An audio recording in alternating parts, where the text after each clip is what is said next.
Ito nga ho ang pag-uusapan natin mga ka-reaction update page. Lumabas na ho kasi itong resulta ni Pangulong Duterte kung fit to trial pa ho siya o kung malilitis pa ho ba sa ICC. Kasi mga ka-update, meron ho mga doktor tulad na lamang ho ng ating sinasabi sa ating nakaraang video na kukonsultahin si Pangulong Duterte kung pwede pa ho ba siyang, alam niyo na ho, litisin o hindi na dahil na ho sa kalagayan niya. 80 years old na ho siya mga ka-update at makakalimutin na. Limot-limot na ho si Pangulong Duterte. Dito mga ka-update, ayan o, basahin na lang ho natin. ICC releases medical report on Duterte's fitness to stand trial. Pero mga ka-update, kahit na lumabas na ho itong fitness to trial ni Pangulong Duterte na ang kanyang medical report, kailangan pa rin daw hong i-confidential muna. Kasi mga ka-update para na rin ho sa kasiguraduhan. Kasi ang unang nakakita ho nito mga ito, o ang unang titingin, yung mga judge ng ICC, yung mga lilitis ho kay Pangulong Duterte. Pero ito ho mga ka-update ito sana ang pinapanalangin na lang natin na unfit to trial na ho si Pangulong Duterte. Na sana hindi na ho siya malitis dyan. Bakit to? Matanda na ho yan. Makakalimutin na ho yan. Porkit ba nililis na yung kanyang bansa, siya yung gaganyanin ngayon. Dahil ba galit siya sa droga, siya pa rin ba yung pag-iinitan? Ganyan ho kawalang hiya yung admin ni Marcos Jr. Isipin nyo ho yun. Isinuko ho nila sa banyaga ang isang Duterte, ang isang totoong nagmahal sa kanyang bayan. Kaya kahit ngayon mga kabdit, tanungin ho natin itong mga OFWs, yung ating mga kababayan, kung sinong gusto nyo mamuno bilang presidente. Si Marcos ba o si Pangulong Duterte? Kahit sino naman hong tanungin natin, mas pipiliin ho nila itong taong nagmahal sa kanyang bayan. Ang taong nagmumura, natatakot yung mga kriminal, natatakot yung mga magnanakaw. Nagmumura pero nagseserbisyo, minamahal yung mga Pilipino, pati mga OFW minamahal niya. Pero itong si Marcos Jr., hindi nagmumura pero ikaw mamumura mo siya. Mamumura mo dahil nga mga kabit, magnanakaw.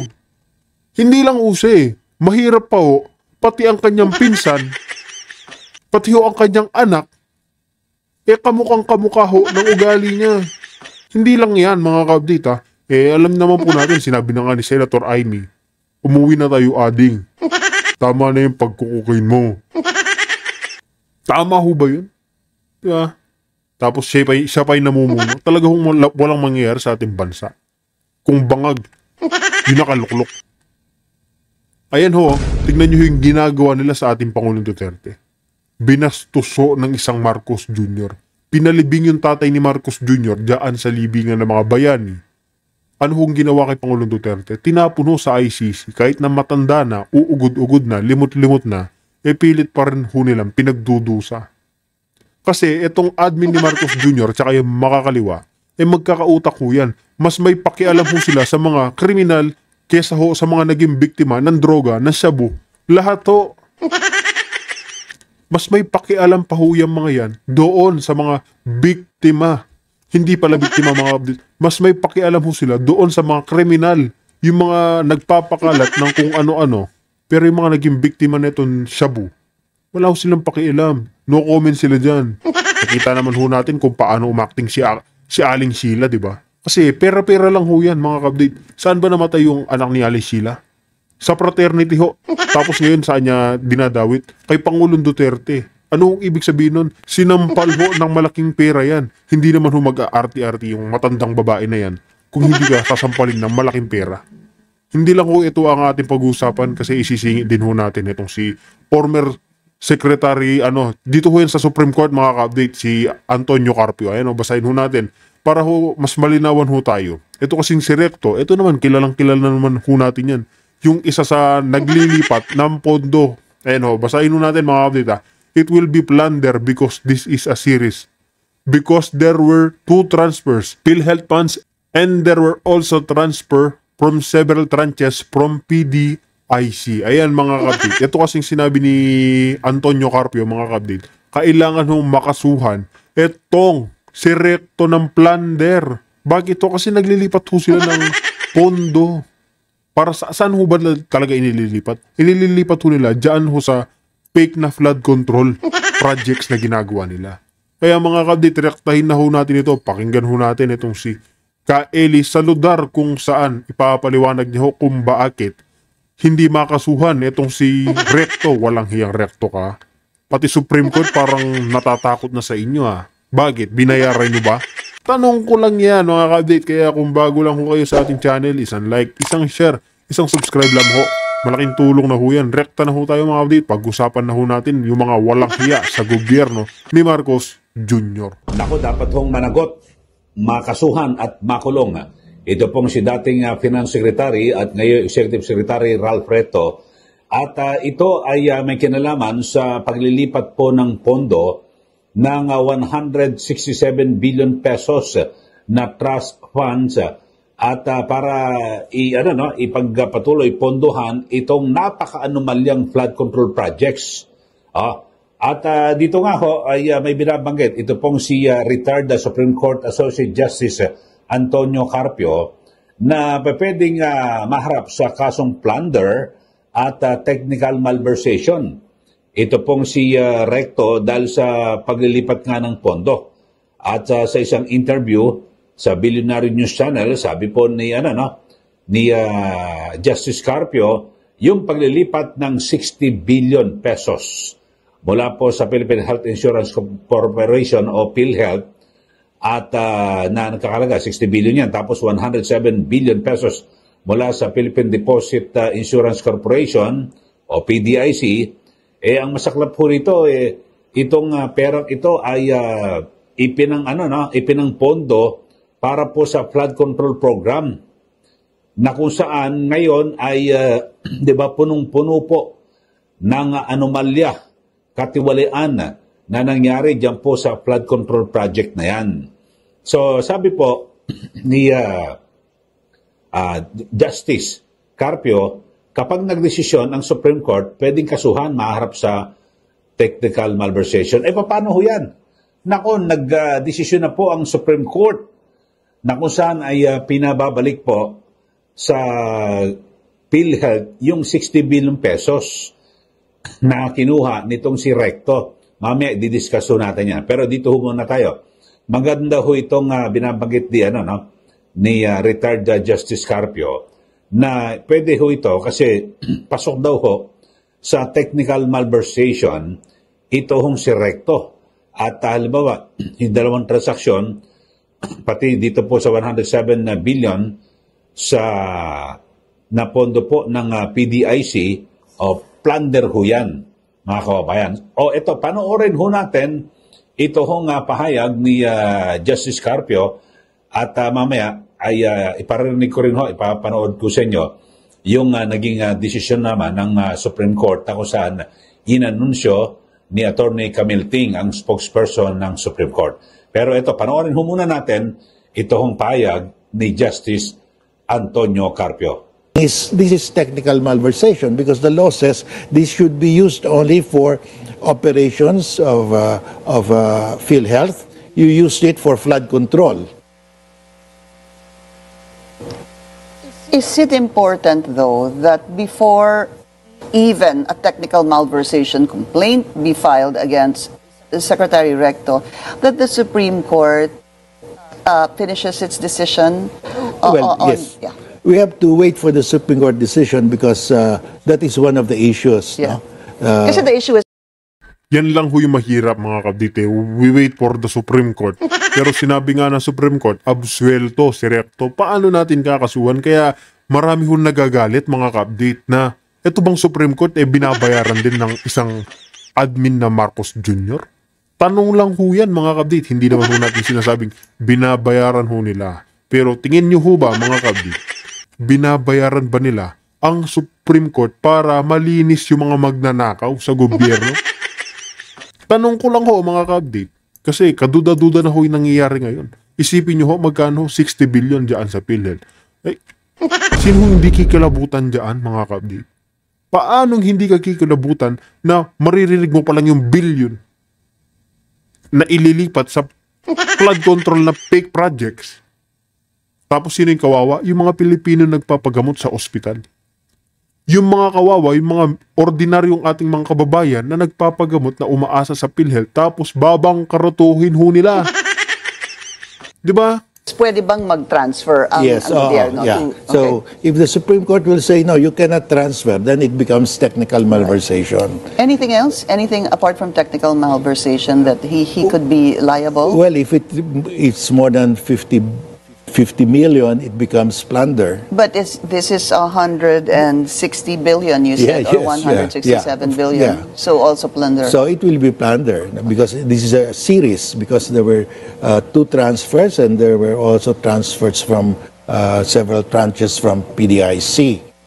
Just going back to that, the transfers from PhilHealth, it was supposed to be originally 89.9. That was earmarked. The first transfer was at, there were 2 transfers rather, of 60 billion, that totaled 60 billion. 30. Oo, tapos naiwan po yung 29.9. That was blocked by the Supreme Court. Yeah, we were able to get a TRO for that. on that. So what is the update there, Justice, on the case before the Supreme Court? The TRO is still there, so the total that was transferred was only 60 billion, and the president announced September 20. He said that we are returning The 60B. the 60 billion from savings of DPWH. That was September 20. 10 days later, September 30, Secretary Recto then said the reimbursement will come from the 2026 General Appropriations Act. Wait a minute, but that's our money. Yeah. That forms part of our... Yes. So Remittances. I'm complaining. I said, if it will come from the GAA of 2026, that's taxpayers' money. So here is 60 billion. It was taken and Used. flood control scammers took the money, ran away with the money. We are required to reimburse that. Yeah. Why? Let's pay again next year, 60 billion. Yeah, why will we reimburse it? We let the flood scammers restitute the government for that. They should do the reimbursement. 60 billion. Yes. So far, Justice, only 110 million has been given Returned so back. far. Yeah, by Henry Alcantara. Yes. He's still saying 190 million more. And of course, there are cars that were already, they tried to sell, the cars of the Discayas and maybe Bryce Hernandez, but 60 billion is at least what needs to be returned. To PhilHealth, sir. PhilHealth only. Meron pa yung PDIC. Yes, PDIC will need to get back their 107 billion.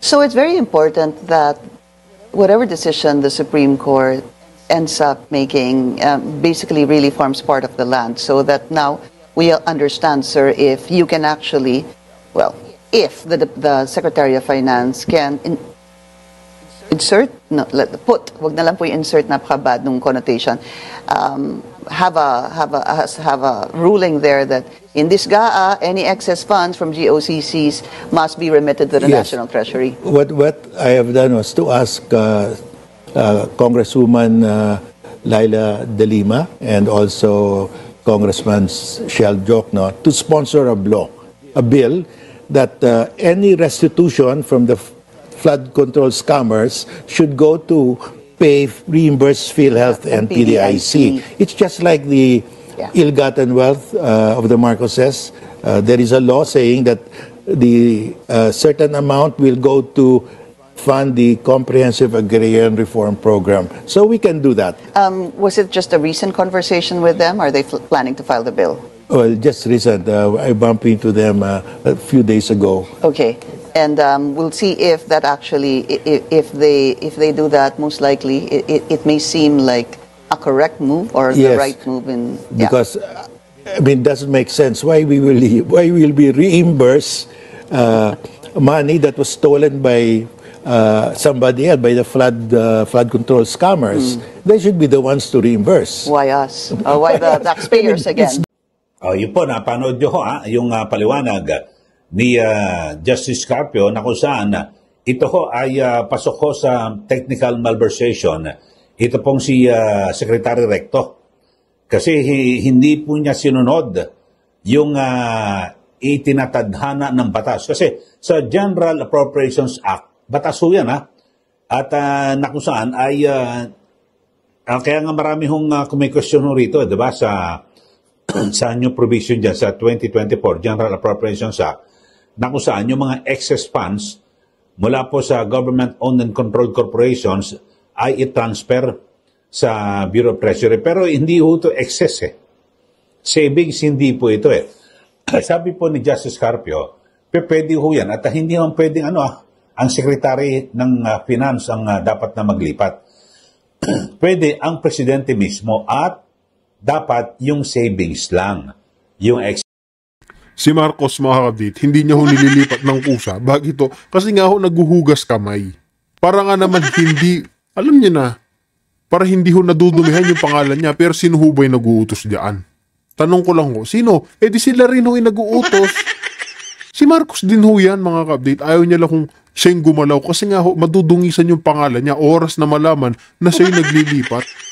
Di ba? Pero dito lumilitaw ako, hindi po excess to, hindi savings eh. Yung 60 billion, yan po ay reserve fund. Reserve ng PhilHealth. So, naku, malaki akong pagkakamali ho dito na ginawa po at sabi nga po ay ito po ay unconstitutional yung binabanggit ho ni Justice Carpio sa ginawa ni Secretary Recto. At ngayon, mga kababayan, ay nagkaroon na po ng desisyon ang Korte Suprema. Eto na, pwede ng kasuhan. Sana makulong ka, Recto. Dapat ikaw ay talagang mabigyan ka ng leksyon at syempre, talagang papananggutin ho ito sa mga ganyan para hindi na po maulit sa mga susunod po ng mga administrasyon o mga opisyal ng pamahalaan ay hindi na po sila makikialam sa pondo ng bayan tulad doon ito sa PhilHealth. Kasi ang liwanag ko Tapos ay talagang napakatindi ho na mga nangyari. Yung sa syntax law na dapat ho ay napupunta ho yan sa mga proyektong pangkalusugan. Wala po Talagang kinuha po nila. Sabi ho, sabi po ni dating Justice, meron pong dalawang nilabag na batas sa saligang batas. Itong fund diversion at yung appropriations ay cannot be transferred. Hindi rin pwede ilipat except maliban kung ito pa ay savings at ang presidente lang ang pwede na maglipat. Pati itong mga special funds na ito mula po sa mga buwis yung syntax revenues dapat gamitin po sa talagang intended purpose kung saan. Kasi maliwanag ko sa Universal Healthcare Law, yung sa syntax, lahat to ng mga, di ba, binubuwisan yung mga, umiinom ng alak, alcohol, sigarilyo, yung mga matatamis na yung mga beverages, inumin. So, lahat to yan, dapat doon pupunta. Kaso ang ginawa ho i-deny-bird po nitong si Recto. Yan po, mga kababayan. So, eto ho, lumilitaw na parang, talagang minaniobra ho ito ni Recto. Sana ho makulong. At base po sa batas, ito sa ilalim po ng Article 220, yung Revised Penal Code, ito hong technical malversation ay nagaganap kapag may isang public official tulad po nitong si Recto na inilipat o ginamit sa ibang proyekto ang pondo na may nakalang specific purpose. Kasi yung pera na yan, halimbawa sa syntax, talagang para sa mga sa kalusugan yan. Inilipat po pang flood control, mga kababayan. So ito po ay may parusa na 2 taon at 4 na buwan hanggang 6 na taon na kulong at disqualification sa anumang public office. So kahit na yung wala ko sabihin na kulimbat yung pagka-transfer lang ho yan, technical malversation na po yan. Na sana ay papanagutin dyan. Ito pong si Secretary Recto na kababayan. So para naman mabigyan ho ng leksyon at para sa mga susunod pa, yung iba pang opisyal, wag na pong ulitin, di po ba? Yung mga ganyan na mga pagmamaniobra. At matindi ho rito sa flood control. Kaya nga merong may panukalang batas na sana na yung mga bababawi po na pera dito po sa flood control, maibalik ko at maibigay ho sa PhilHealth Di po ba kasi parang inaagaw ho nila yan na pera po ng PhilHealth tapunta po sa flood control project. Di po ba?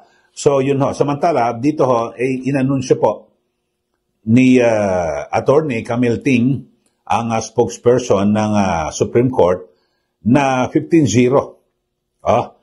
At unanimous po. Ibig sabihin, wala pong tumutol ni isa man dito po sa kautusan ng Korte Suprema na ibalik po ang 60 billion pesos na pondo sa PhilHealth.